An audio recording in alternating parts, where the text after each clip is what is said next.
vous attendez, vous, du président aujourd'hui? Alors nous, on n'attend rien hein, d'Emmanuel Macron, qu'on soit bien d'accord. Je crois que le divorce est consommé de chez consommé. Mais au-delà de ça, on sait à peu près, à peut-être un pouillème de chiffres près, ce qu'il va annoncer sur les questions de revalorisation avec des guillemets, c'est-à-dire la partie qu'on appelle revalorisation socle, celle où il nous a promis 10% d'augmentation et où ce ne sera pas 10% d'augmentation du coup, et la partie pacte, c'est-à-dire la partie travailler plus pour gagner plus, qu'on essaie de nous faire croire que c'est une revalorisation de nous demander de faire des heures supplémentaires. C'est ça, globalement, probablement, dont il va être question aujourd'hui. Que la problématique principale, c'est de pouvoir redonner toutes ces lettres de noblesse à la profession d'enseignant. Et je crois qu'effectivement, là-dessus, on a besoin d'ouvrir un chantier très large avec les syndicats. Jean-Rémy Girard, évidemment, ce genre de discours, c'est inaudible pour vous? Ah, mais c'est du bullshit complet, madame. C'est du bullshit complet, ce que vous êtes en train de raconter. Déjà, le premier problème... Prendre des mots un peu plus non, non, agréables. Pardon, non, je prends les mots que je veux. Oui, mais moi, je suis sur un plateau aussi, je suis... Moi, je représente mes collègues, je vous assure que mes collègues, ils peuvent avoir des mots beaucoup plus forts que ça, parce qu'à un moment, ils sont au bout du rouleau. C'est regrettable parce que... Je suis d'accord, c'est regrettable, madame. Laissez-moi parler, s'il vous plaît. Moi, je vous ai laissé parler, je vous ai déroulé votre plan de communication. Je vous en prie. Merci, super. Donc, déjà... Les problèmes principaux en termes de remplacement, c'est qu'on n'arrive pas à assurer l'ensemble des remplacements de longue durée. C'est-à-dire quand un professeur est absent 3 mois, 4 mois, une année entière, un congé maternité, par exemple, une maladie grave. Voilà. Ce que va annoncer le président de la République n'a rien à voir avec ça. Il faut déjà qu'on en soit bien d'accord. Lui, il ne parle que des remplacements de courte durée.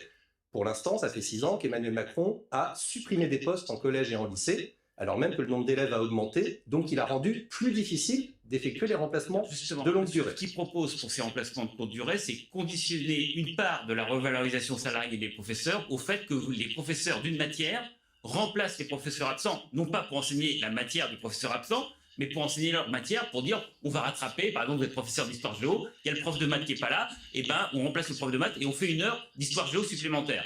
Donc déjà on est bien d'accord que ce n'est pas le mot revalorisation qui convient ici, puisque c'est aller faire une heure supplémentaire. J'espère bien qu'une heure supplémentaire, elle est payée. Elle est déjà actuellement, d'ailleurs. Qui pourra aller jusqu'à 10%. Donc, elle n'ira pas jusqu'à 10%, madame. Le chiffre de 10% est faux. Et le ministre nous l'a dit en réunion que le chiffre de 10%, c'est pas ce qui est la réalité. Ça fait 1 an qu'on nous vend 10% et c'est pas 10%, madame. La moitié des collègues, sachez-le, cette revalorisation sans contrepartie, la moitié des collègues, ils vont toucher 53 € par mois. 53 € par mois pour tous les collègues en deuxième partie de carrière. C'est ça, les documents du ministère, ils sont sur notre site si vous voulez les regarder. C'est très facile à voir. Moi, je ne crois pas que les enseignants, il faut payer 530 € par mois. Du coup, on est bien d'accord que 53 € par mois, c'est pas 10%? Mais ça, je vous rejoins tout à fait. En fait, ce que vous dites, mais travailler plus pour gagner plus, en fait. Il y a toutes les parties qui travailler plus pour gagner plus. Et la partie sans contrepartie qui existe, d'accord, c'est ce qui s'appelle le socle. Absolument. Elle est répartie de manière très inégale suivant l'ancienneté des collègues. Donc, tous les collègues en deuxième partie de carrière, je vous dis, c'est 53 € par mois, le dernier projet du ministère qu'on a eu sous les yeux et qui est disponible. Le document est disponible sur notre site. Voilà, ça c'est très clair. Et le calcul des 10%, et c'est le ministre qui nous l'a dit en réunion, c'est pas simplement la mesure ici, ils ont ajouté le dégel du point d'indice de l'été dernier et les mesures de revalorisation du premier quinquennat pour arriver au chiffre de 10%. Ça fait des mesures qu'on nous vend pour la deuxième fois, en fait. Et si on arrive justement à se mettre autour de la table et à aborder de façon très claire, et là, concrètement, la question du salaire, ça ne suit pas l'inflation, il n'y a pas d'augmentation de moyens, il n'y a pas d'ouverture de poste, donc comment ? Mais il y a une enveloppe qui a été débloquée, une enveloppe supplémentaire qui permettra effectivement de poser la question de cette revalorisation des salaires. Moi, ce matin, je ne saurais vous dire précisément quelles seront les mesures du président de la République sur cette revalorisation. Alors, moi, j'ai des chiffres. Moi, je pense que... C'est pas tout à fait les mêmes que vous avez. Je veux dire ceux que... Ils ont peut-être légèrement... On a juste un président de la République qui veut agir là-dessus. Je vais juste préciser. Ça sera le socle, hein, c'est-à-dire ce que vont toucher, peu importe le volontariat, ce que vont toucher à la base les professeurs, c'est une augmentation qui variera entre 1 100 € et plus de 2 100 € net par an, suivant l'ancienneté, en sachant que les nouveaux professeurs sont peut-être les plus avantagés pour que ça soit forcément au-dessus de 2 000 € net par mois, et ça donne entre 100 et 200 € net en plus par mois. Et si on va sur la base du... C'est pas possible. Je vous dis, l'enveloppe du projet de loi, il suffit de faire une division, ça marche pas. Et deuxième élément sur la revalorisation, dans ce cas-là, avec le volontariat, de remplacer notamment les professeurs absents. Il n'est pas une revalorisation, du coup. Voilà, en tout cas, c'est pensé comme tel Mais par les lycées. à un moment, les mots ont un sens. Moi, je suis Oui. professeur de lettres. Revalorisation, c'est donner plus de valeur à la même chose. Bon. Et moi, je n'ai pas fait d'études de maths, mais le chiffre avancé, c'est de 3 750 € par an au maximum sur cette base du Oui, volontariat. alors ça, c'est si on fait le super pacte bonus de luxe, c'est-à-dire qu'on se fait et 24 heures de remplacement de courte durée, et 24 heures de devoirs faits, et 24 heures de découverte des métiers. Qui va faire ça? Probablement personne. On est bien d'accord, mais on peut toujours annoncer 3 750 €. Ça fait toujours joli comme effet d'annonce.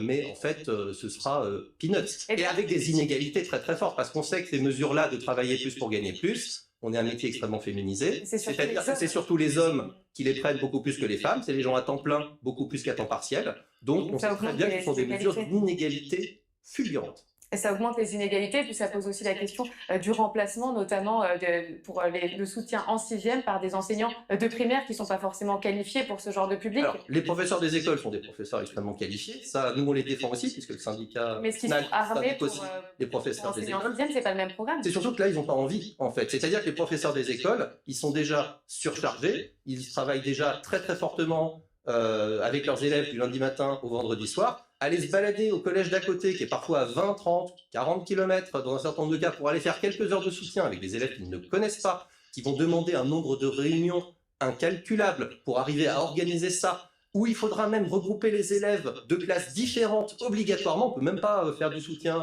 aux élèves de la 6e A tout seul. C'est marqué dans le texte réglementaire qu'il faut mélanger la 6e A et la 6e B. Voilà, ça devient une usine à gaz monstrueuse et qui a causé, on va quand même le rappeler, vous l'avez d'ailleurs très bien rappelé, la suppression de la technologie en 6e. C'est-à-dire que pour faire ce joli plan de communication, pour que les profs des écoles puissent prendre le pacte, on a supprimé une matière qui était là en 6e depuis très longtemps, qui est extrêmement utile. À l'heure du numérique, supprimer la technologie, c'est quand même un choix, on va le dire. Et tous les professeurs de technologie nous ont écrit au SNALC pour nous dire l'écœurement qu'ils ont éprouvé face à cette mesure, comme si leur discipline était un truc dont on pouvait se débarrasser comme ça, parce que finalement on avait besoin d'un petit peu de place pour faire une heure de soutien. Donc on continue de parler de ces mesures, notamment.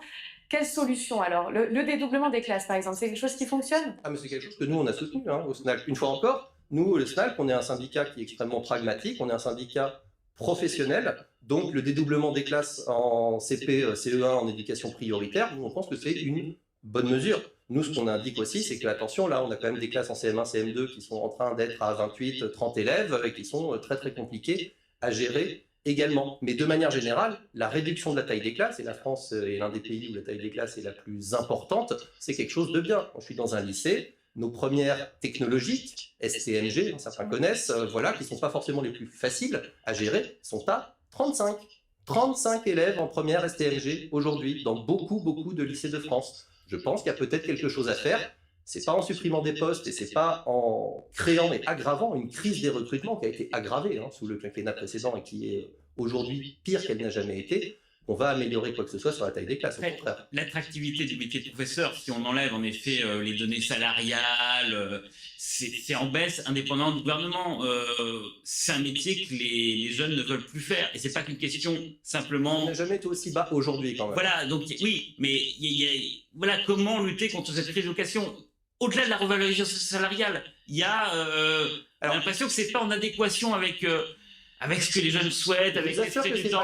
Je vous assure que beaucoup de gens souhaiteraient être enseignant, trouvent qu'enseignant c'est un très beau métier. Moi-même, si j'ai choisi ce métier-là, alors que j'aurais pu faire beaucoup d'autres choses de ma vie, c'est parce que j'étais très attaché à ce métier, que je trouve que c'est formidable de transmettre des connaissances aux élèves, et je crois que c'est pas du tout quelque chose qui est has-been de transmettre des connaissances à nos jeunes. Je crois qu'aujourd'hui, on ne peut pas s'abstraire de la question salariale. On est payé 900 € de moins par mois que les fonctionnaires qui sont à notre niveau dans la fonction publique d'État. Oui, parce que c'est des études assez poussées. Et en plus, alors qu'on fait des études qui sont plus longues, vous avez bien raison, donc forcément, à un moment, il y a un écart qu'il va falloir réduire beaucoup plus fortement. Et au-delà de ça, oui, il faut baisser la taille des classes. Il faut, on est d'accord, soutenir systématiquement les personnels de l'éducation nationale quand ils sont agressés, attaqués. On a fait des propositions au SNALC à ce sujet. Et certaines ont pu être entendues, la protection fonctionnelle est plus facilement accordée aujourd'hui qu'elle ne l'était par le passé, mais on a beaucoup lutté pour ça. Mais aujourd'hui, voilà, nous, beaucoup de collègues, ils nous disent qu'ils sont fatigués, épuisés, et c'est pas en leur disant d'aller travailler plus pour gagner plus qu'on va améliorer ça, ou leur demander d'aller travailler plus longtemps pour obtenir une retraite à taux plein, parce qu'aujourd'hui, les fins de carrière dans l'éducation nationale, c'est une catastrophe, c'est une bombe humaine monstrueuse. Les collègues n'en peuvent Des plus. collèges, vous nous avez dit rien d'en attendre de cette visite du président. Pour autant, il va proposer une sorte de pacte. Clairement, vous n'allez pas signer, les enseignants. Alors, chaque enseignant sera volontaire ou pas pour signer ce qu'il veut signer ou pas. La position du SNALC, donc, qui représente les professeurs des collèges, des lycées, des écoles et tous les personnels de l'éducation nationale, c'est effectivement que ce pacte est une mauvaise chose et que nous, on invite les collègues à ne pas le signer. Et je me l'applique à moi-même avant de demander aux autres de l'appliquer. Moi, je ne signerai pas ce pacte. Et c'est pas suffisant ce qu'il vous propose. Non, il faudrait faire 7 ou 8 fois ça et en les répartissant équitablement pour arriver à quelque chose où on serait même à peu près à la moyenne des fonctionnaires et même un petit peu en dessous. Et on a l'inflation, mais on est dans un métier qui était déjà paupérisé, qui s'est paupérisé depuis plusieurs dizaines d'années. Et ça, au SNALC, on a tous les chiffres là-dessus. Donc effectivement, il ne s'agit pas de dire qu'Emmanuel Macron est responsable de la paupérisation des enseignants depuis 30 ans. On est bien d'accord. Il est responsable de la paupérisation des enseignants depuis 6 ans. Merci beaucoup, Jean-Rémy Girard. On continue d'en parler avec vous. On parle aussi donc de ce déplacement sur la forme, Dave, puisque évidemment on se pose cette question, est-ce qu'il faut aller au front pour le président? Alors là, de ce qu'on a vu pour l'instant, ça a l'air de plutôt bien se passer. En tout cas, c'est... Parce que nous, on n'a aucun critère de pénibilité pour le calcul de la retraite. Les enseignants, on n'en a jamais eu. On a essayé de montrer que notre travail était pénible. Je crois que c'est reconnu. Il y a d'autres pays, la Belgique, où effectivement, ce sont des critères qui sont reconnus. Eh bien, il ne s'est strictement rien passé. Être devant une classe jusqu'à 62-64 ans? Bah, enfin, 62-64 ans, moi, il faut que j'aille à 67 pour avoir le taux, Et voilà. madame. Du coup, effectivement, et alors, imaginez si je voulais une surcote. Donc, effectivement, là, à un moment, il faudrait reconnaître la pénibilité. Ça n'a pas été fait. On aurait pu dire, on va faire une réforme des retraites et on va en même temps faire d'autres choses. On n'a rien fait. Mais